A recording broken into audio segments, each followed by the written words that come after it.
Hey, what's going on, guys? What's going on? My name is Dr. Boyce Watkins, and welcome to drboycetv.com, the home for intelligent Black people. I wanted to jump in real quick and tell you guys about Dr. Dre and what's going on with Dr. Dre. Dr. Dre, according to TMZ, and I also got this from Ed Gordon, who's a great journalist. Dr. Dre just suffered a brain aneurysm, and he was rushed to the hospital.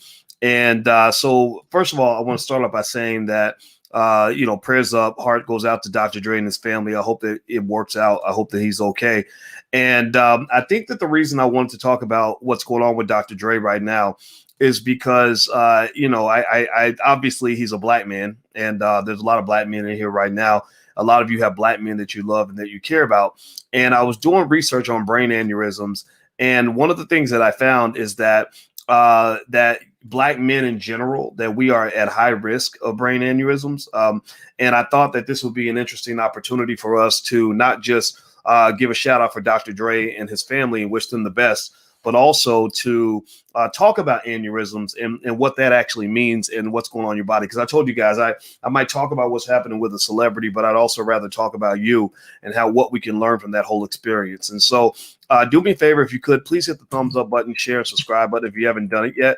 And I'm actually sending out a text notification to those who are in the tribe. So if you actually want to get a text notification when we go live, just text the word Boyce to 31996. You can text Boyce to 31996. All right. So here's the deal. So Dr. Dre, I'll read the story to you about Dre and what's going on with Dre and the aneurysm. He's basically in ICU at an LA hospital. TMZ says that he's at Cedars-Sinai Medical Center in Los Angeles after suffering a brain aneurysm. Sources connected to Dre and direct knowledge tell us Dre suffered the aneurysm Monday and was rushed by ambulance to Cedars and was taken directly to ICU, where he remains on Tuesday.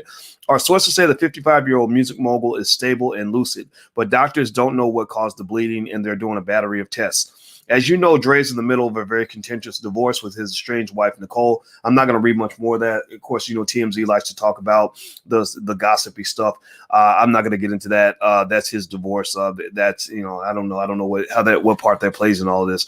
But here's the deal. Okay, so with aneurysms, the interesting thing about aneurysms is that you may be at risk of aneurysms without actually knowing this. I don't know. Give me a yes or no if you've ever known anybody who's either had an aneurysm or died from an aneurysm or something like that.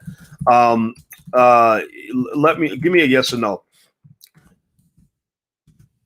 Okay, yeah. So some of you have, some of you haven't. And here's the deal with aneurysms. From the research I've done, again, I'm not a medical doctor. I'm just here translating information that I read from the Mayo Clinic. The internet is a wonderful thing. And basically, a lot of people carry around aneurysms and don't even know it. A lot of people actually have a lot of this stuff going on in their brain, and they're not even aware that it's happening. And so I thought that it would be productive for us, rather than simply praying for Dre and feeling bad for Dre, to actually learn something from this so that we can all protect ourselves and make ourselves healthier, especially Black men. I just really want to reiterate to you, brothers, like you gotta, get your checkups, go to the doctor, stuff like that. A lot of Black men die. Black men are probably at the top of the list. And I'm not talking about Dre, because I don't know Dre's personal situation at all. I've never met Dre, none of that. You guys know I've done some work with Ice Cube, and he's close to Dre. But I don't know Dr. Dre on any level. But I have a lot of friends out in LA, and I've done events, in South Central and Compton and stuff like that. And some of you may be out there right now. So shout out to everybody in Compton and South Central. But one of the things about Black men, about being a Black man, is there's something where we just don't like to go to the doctor. I don't know. Give me a yes or no if you know somebody in your family, some Black man who's just stubborn as hell, don't want to go to the doctor for nothing, and won't go to the doctor until stuff starts falling off and all that stuff, right? I don't know if you guys have that, but we have that in our family. And sometimes I've done it. Sometimes it's hard to admit that you need to go to the doctor. It's hard to admit that you need to slow down. It's hard to admit that you're getting older. It's hard to admit that you don't have it like you used to. So I think for a lot of us men, I think going to the doctor and have the doctor put you on medication and tell you that something's wrong and all this other stuff, it's very it could just be demoralizing. Like you want to feel like you're Superman, like mind over matter. But then there's this person who's telling you, like, you may feel okay, but here's some issues going on. Like that was my journey. You know, I had my journey was actually with high blood pressure. And I've been gaining weight. I just every year kept gaining weight. Something that happens after you're 35, where the weight just packs on every year, and you got to consciously work against it to make the weight go down. So that was when I consciously started changing my diet. I consciously started running with Alicia. I consciously ran a marathon, you know, stuff like that, because I was like, if I don't change who I am, I'm gonna die. Like if I don't change, like we're all gonna die, right? Just so you know, we're all gonna die. I don't think death is something to be afraid of, but I do think that it's important to be conscious about the things that are killing us. A lot of the things that kill Black people tend to be things that we could have prevented, we could have avoided. Seriously, you know, I can't speak for white people. If you look at the top 10 reasons that white people die, to be honest with you, most of the reasons they die are things that they can't control. They're like genetic heredity, like the sun kills you because you ain't got no melanin. You know, y'all know what I'm talking about, right? You know, those recessive genes, you know, that's why they got the 1 drop rule. They're like, you don't want your daughter dating a man like me because I'm gonna take over the whole gene pool. Y'all know what it is. Y'all know exactly what I'm talking about. And but Black people, we're so amazing that the only people that can kill Black people are Black people. Like the only way we can die, I think, is if we kill ourselves. They've been trying to kill us for 400 years and it hasn't worked. And so I would just sort of encourage you, you know, to just realize that when you talk about things like, you know, I've heard people say things like wealth or health is wealth. And I do agree with that, right? Health is more important than wealth, right? And the thing about health is that I don't think that in our society, the same way they're not going to teach you how to actually become wealthy, they're only going to teach you how to be a slave. They're never really going to teach you how to be truly healthy. They're only going to teach you how to be a slave to the horrible food they want to feed you, the terrible medical system that we have.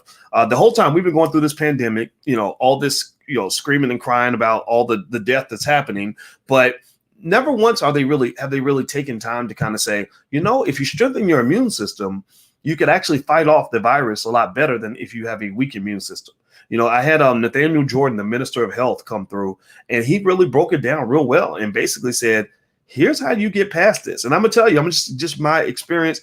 I know about 10 people who've caught the virus, right? And out of those 10 people, all 10 of them survived just fine. All 10 of them were okay. In fact, half of them had no symptoms. They didn't feel bad at all. They were just scared to death because they were so nervous about what could happen. And it's very real, right? But so what I would say to you is that a lot of the things that Black people die from are actually preventable things. Now, again, I'm not speaking on Dr. Dre and his aneurysm. I don't know why Dre had the aneurysm. I can only give you sort of details on what aneurysms are, how they work, how to sort of look out for them, warning signs, things like that. That might be helpful to you. I hope that it is. And also to kind of just say that, particularly us as Black men, we got to do better with our health, period. Like, so get your checkup. You know, I know it ain't fun having the doctor stick that thing up your butt. Maybe some guys like that. I don't, right? I don't like any of that, right? But the thing is, I'm not afraid of dying, but I don't want to die because I was stupid. You follow what I'm saying? Like I'm not scared to die, but I don't want to die because I can't put down the chitlins. You know what I mean? I'm not afraid to die, but I do not want to die because I didn't go to the doctor, man. Seriously, come on. You know, so anyway, hit the thumbs up button, hit the share button, hit the subscribe button. You guys know, if you just came in, we were talking about Dr. Dre. Dr. Dre's in the hospital now with an aneurysm. And as you guys know, I like to expand and extrapolate the conversation. I'm not here to just gossip about Dr. Dre and his personal life. I know nothing about his personal life other than what they've told me. But really, I think it's about you. And I think that this is a conversation that we can have with each other that will help each other get better. And by the way, in speaking of conversations, we have conversations on Clubhouse. I am on the Clubhouse app, and I'm also on the Parler app. So if you go to Parler and Clubhouse, which I love Parler because they give you freedom of speech. I know conservatives started Parler, but I don't care about that. I'm liberal conservative. I don't get into that. I just like the freedom of speech. So I'm on Parler, and I'm also on well, of course, Twitter and all that, but also Parler and Clubhouse. So if you follow me on those two apps, you can join us in the private conversations where it actually allows you to talk back, stuff like that. So let's read about brain aneurysms here. So as you know, Dr. Dre had a brain aneurysm. So what is an aneurysm? How does that work? All right. Well, here's the first thing. According to the Mayo Clinic, a brain aneurysm is a bulge or balloon in the blood vessel in a blood vessel of the brain. It often looks like a berry hanging off a stem. So a stem, a berry, like a cherry, maybe something like that. A brain aneurysm can leak or rupture, causing bleeding into the brain, which is called a hemorrhagic stroke.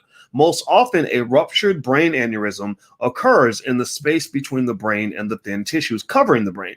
This type of hemorrhage stroke is called a I'm gonna totally mangle this word. Subarachnoid hemorrhage. I think I did pretty good. Okay, maybe I should go to medical school. A ruptured aneurysm quickly becomes life-threatening and requires prompt medical treatment. Most brain aneurysms, however, don't rupture. So a lot of you might have aneurysms right now and not even know it. Right. So that was really interesting. So a ruptured aneurysm quickly becomes life-threatening. Most brain aneurysms don't rupture, creating health problems or cause symptoms. Such aneurysms are often detected during tests or other conditions. So apparently there are medical tests you can get to determine if you have a brain aneurysm or not. Is it dinner time? Okay. Oh, wait, can I do this trick real quick? Well, I'm live right now. We'll come on in and say hi, and then you got to go back upstairs. Okay. So everybody say hi to Taylor. Say hi. Here, there you go. You can see yourself on the screen. All right. So say hi to Taylor. All right. So there we go. All right. So go up. I'll be up in a minute. Okay. All right. So let's go. Where were we? Brain aneurysms. All right. Treatment for an unruptured brain aneurysm may be appropriate in some cases and may prevent a rupture in the future. Talk with your caregiver to ensure you understand the best options for your specific needs. So here are some symptoms of a ruptured aneurysm. I think this is, so it sounds like brain aneurysms get scary when they get ruptured. I'm not a medical doctor. I'm just reading what the Mayo Clinic is publishing here. So do not take medical advice from me. I am not qualified to give you medical advice. This is not medical advice. This is me sort of talking us through what the Mayo Clinic says about a brain aneurysm. Okay. So a ruptured aneurysm symptoms are a severe sudden headache. So if you suddenly severely have a headache, this could be a brain aneurysm. They said it often feels like the worst headache you've ever experienced. Common signs and symptoms of a ruptured aneurysm include sudden, extreme severe headache, nausea and vomiting, a stiff neck, blurred or double vision, sensitivity to light, a seizure, a drooping eyelid, a loss of consciousness, or confusion. A leaking aneurysm. In some cases, you can have a leak in your aneurysm, and that usually shows itself as a headache. Here are some signs of an unruptured aneurysm. They said an unruptured aneurysm may produce no symptoms, particularly if it's small. However, a large unruptured aneurysm may press on the brain tissues and nerves, possibly causing pain above one eye, a dilated pupil, a change in vision or double vision, numbness on one side of the face. They say you should see the doctor if you develop a sudden or extremely severe headache. So if you get that headache, don't just go think, I'm going to just go lay down and sleep it off. You got to go and talk to that doctor and just make sure you're going to be okay. Make sure they run the scans and check to see what's going on. If you're with someone who complains of a sudden severe headache or who loses consciousness or has a seizure, call 911 or your local emergency number. Brain aneurysms often develop as a result of thinning artery walls. Aneurysms often form forks or branches in arteries because those sections of the vessels are weaker. Although aneurysms can appear anywhere in the brain, they are most common in the arteries at the base of the brain. So they don't know all the causes of brain aneurysms. They said that the causes are unknown, but they have a list of risk factors. So as I read the risk factors, do me a favor, please hit the thumbs up button, hit the share button, hit the subscribe button. In case you just came in, we're talking about Dr. Dre, and Dr. Dre just went to the hospital with a brain aneurysm. From what I've read, Dr. Dre is alive and fine. He's not dead or anything. But I thought that this would be a good time for us to kind of talk about things like brain aneurysms and because a lot of us Black men, we just don't do what we're supposed to do when it comes to health. And I just hope that you guys will hear some of what I say, okay? Or some of what I'm sharing here. Hope that this helps you. All right, so here is a little bit more. So here are some risk factors of brain aneurysms. One, getting older. So guys, as you get older, and ladies too, this is not just for men. As you get older, your risk for brain aneurysm grows. Smoking cigarettes. High blood pressure, hypertension. That's a big problem in our community, largely because we eat a lot of fatty, salty food just from growing up. And also that's a risk factor in the pandemic as well, right? So maybe this is an opportunity for us to become not just economically woke, but also woke in terms of health, right? You got to be woke when it comes to taking care of your health, because I don't care how much money you make. I don't care how rich you get. If you go out here and make a ton of money and you don't take care of your health, then you're going to lose all your money trying to go and make yourself better, right? So your health will drain your wealth if you don't take care of them both at the same time. So if you want to sort of get Uncle Boyce advice here, I hope it's okay for me to be Uncle Boyce for a minute, maybe be your long lost daddy or your long lost uncle or your little brother or your big brother or whatever it is that I am for you right now. I'm okay with taking that role if you allow me to. Uncle Boyce would say to you that, one of the things I've been doing in my own life is, I'm very ambitious. I work extremely hard. I love to work. I love what I do. But I also realize I have to be ambitious about my health. I got to keep up with that stuff, so a lot of the stuff that you might have seen, like some of you noticed, I've lost weight. My face is thinning out. I did some stuff with my teeth, which, people making fun of me because sometimes I talk a little bit funny because I'm still adjusting. Like my teeth were not good. And they had to adjust my bite. My bite had collapsed. And so literally the reason my face is thinner like this now is because my jaw, my bite had collapsed. And now it's stretched out, right? And the reason I did that is because I read somewhere that not taking care of your teeth can cause all these other crazy things to happen because you're not chewing your food properly. It can mess with your digestive tract. It can cause you to have a heart attack. So I'm like, I don't want to go out like a sucker. I'm gonna go ahead and do this, right? And it was hard. It's hard. Change is always difficult, but I encourage you, think above the fold, like play the game above the rim. Like don't get caught up in this sucker crap that they teach us. Like they kind of show us, like as Black people, we're kind of taught to feel sorry for ourselves or to let our whole life fall apart and then go pray to Jesus about why things are so bad for us. Why is it so hard for me? Why is it so hard for me? Well, you can control a lot of that. You have a say in a lot of that. Seriously, don't get into this whole slave talk of feeling sorry for yourself or letting the consequences arise. And then you're sad because your life is miserable, or you're sad because you weigh 400 pounds, but yet you're the first one picking up the damn fried chicken. You have an addiction. Maybe you need help. It's okay. We all do. We all go through that. All of us, most of us, I don't know, raise your hand if you agree. Most of us grew up in a household where we were just taught to do some old stupid stuff. Right? We were taught to do stupid stuff with our money, stupid stuff in terms of what we eat, stupid stuff in terms of how we respond to problems, stupid stuff when it comes to family. Maybe, you end up with babies' mamas or babies' daddies, and because you're just doing what everybody else is doing. That's because you were born in the middle of a big pile of cultural mud. That's the best way I can describe it. Cultural mud, just a very bad set of cultural habits that lead to nothing short of self-destruction. And a lot of times we don't break out of those habits because everybody around us is doing it, so we think it's normal. So we go to grandma's house and there's a big plate of a bunch of food that's going to kill all of us. And we suck it all down because we are all, as Byron Hurt did a documentary, we are all soul food junkies. That's what Byron Hurt, that's the term he used. All of us are. I mean, I still like the soul food. It'll never go away because it's just too damn good.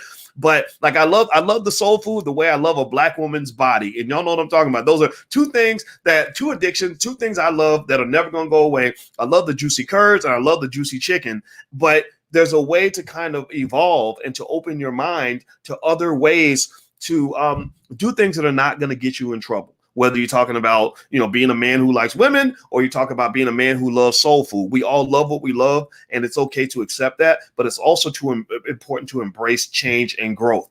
Like I read Michael Jordan's book when I was 22 years old, and I don't agree with everything Michael Jordan does politically, but I think he's a great athlete. Like you can't deny that. And one of the things, and so I wanted to learn from greatness. I like excellence. I like to see excellence in all of its forms. And one of the things Michael Jordan talked about in his book is, as a player, he always worked to challenge himself to be better. Right? When he couldn't win a championship, he realized, okay, I can't win championships because I don't know how to pass the ball. So he learned how to pass the ball. He said, and then he was like, I can't win championships because I can't play defense. So he learned how to play defense. He's like, I can't win championships because I don't have enough physical strength. So he became physically strong. And one of the things that carried him through all of this is he had a philosophy of growth. His philosophy was that when you stop growing, you start dying. That a tree that is not growing anymore, it sways in the wind and eventually it dies. So what I'm saying to you, Black people, everybody in here that believes in life and wants to give life to all of the possibilities that you have inside of you, is that you must always embrace growth. Embracing growth is hard.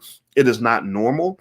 Most people embrace complacency. Most people don't want to break habits. They don't want to break cycles. They feel that they can't get out of that, or they don't even want to try, and they just sort of go along and do whatever they've been doing up until this point. And I can just tell you that there's a point where you have to understand what consciousness means. Consciousness means you're suddenly awake. You're suddenly aware. And you look back and you say, wait a minute, we've been doing the same thing over and over and over again, and all our relatives are dying of the same stuff. right? They're all getting the same type of cancer. They're all obese. They're all broke as hell. They all got messed up families. Maybe we need to go back and examine that process and find some new habits that are going to help us go to prosperity. I was just on the phone with a real smart brother named Andre. I can't remember his last name, but he's a sports agent, a really good sports agent too. I should know his name. I feel very bad I don't know his name, but his name's Andre. He's out of Philadelphia. He's a great sports agent, and he was talking to me about how he grew up and how we both grew up without much money, how we grew up not knowing anything about things like investing and wealth and all that. And he's got his daughter started on this stuff at the age of 6. That's what I'm talking about. A lot of you are already doing that. Like you're helping your family evolve, embrace new habits. You're breaking old cycles, and I applaud you for that. It's not easy to do that, and it sucks that you have to sometimes be the only one. But if that's who you are and that's who you want to be, I'm just here to encourage you to be that person. Like, keep being that person, because other people are watching. Other people are going to benefit, and most of the beneficiaries are people that are not even born. Okay, so let me read a little bit more about the aneurysm thing. And I know we started talking about Dr. Dre and his aneurysm, but I really want to talk about you. You're more important to me. No disrespect to Dre. Dre's great producer, great guy, I'm sure. But I know you. I don't know him. So I always spin things back to you because I want your life to be better. All right. So hit the thumbs up button if you could. Please hit the thumbs up, share, subscribe button if you haven't done it yet. We're building Black media, so I hope that you'll help us do that. So here are some risk factors of aneurysms. Actually, I already read this. I'll read it again though. Older age, cigarette smoking, high blood pressure, drug abuse. Maybe I didn't read this.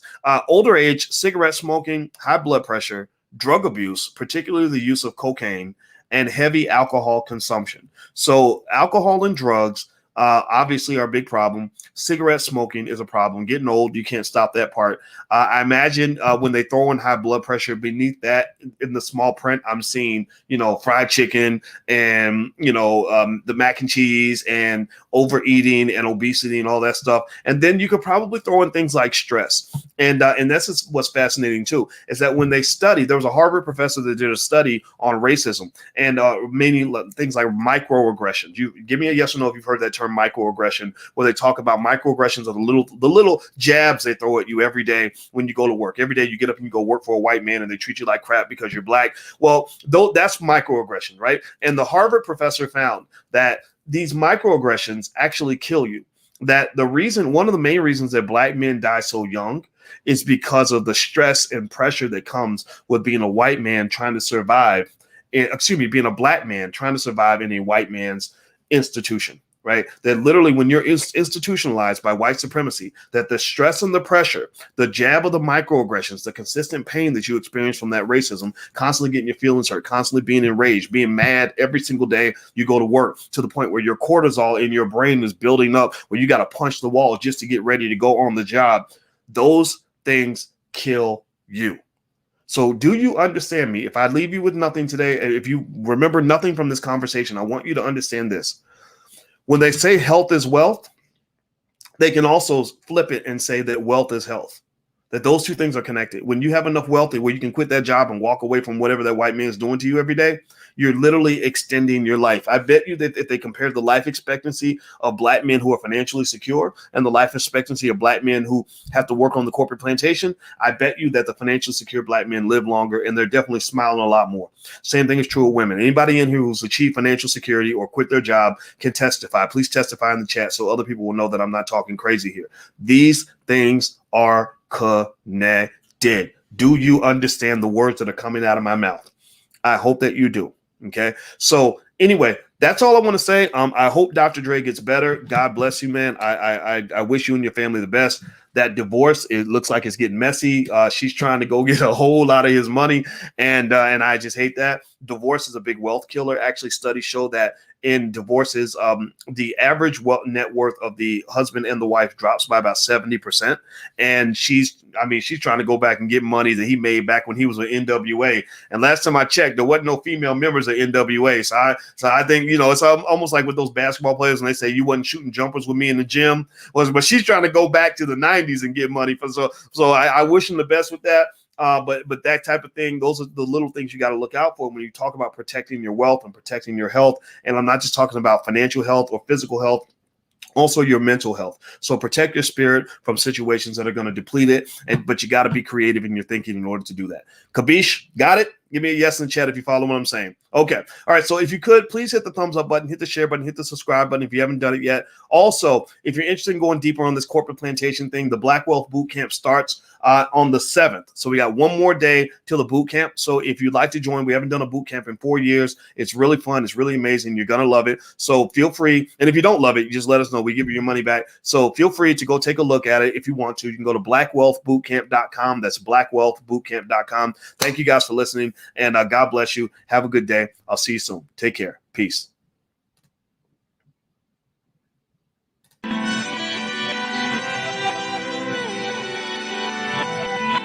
Here we are, clan the isms, cataclysm great. Our people out here struggling, trying to make it in this state. Everybody out here doing it, but we the ones too late. Now family, we the ones who gotta delegate. Get that money in the power, never be fake. Stick to cosign for 3. What did he say? Create jobs, support our own. Educate the same and buy back your home. Got 3 degrees, triple 10. 3 PhDs, now we on the CNN. DBTV, let's talk about negligence. Ignorance is bliss, but we can turn it to intelligence. Believe none of what you hear, half of what you see. Let's break it down here on Dr. Boy's TV.